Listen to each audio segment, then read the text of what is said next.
Ana tilim. Yazan İsmail Geray. Ayneni aytılsa nazladım, tınladım. Açıksam mamay dep mugayip ınladım. Yukusuz geceler beşiğim terbetti.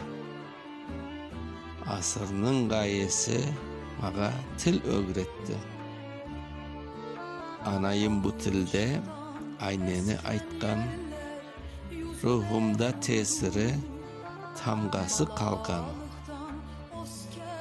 Ya katip süymeyim men seni tilim, bu tilde konuşkan tuğanım ilim.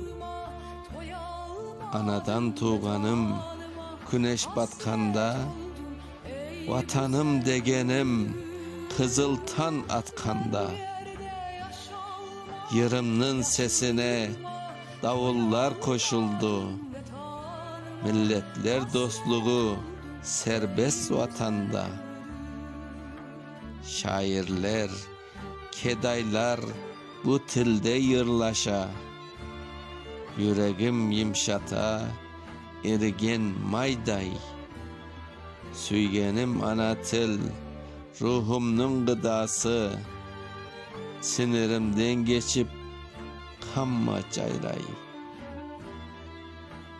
Vazgeç kardeşka, men de oynayım. Kaytarma deseler, yürekten coşaman men.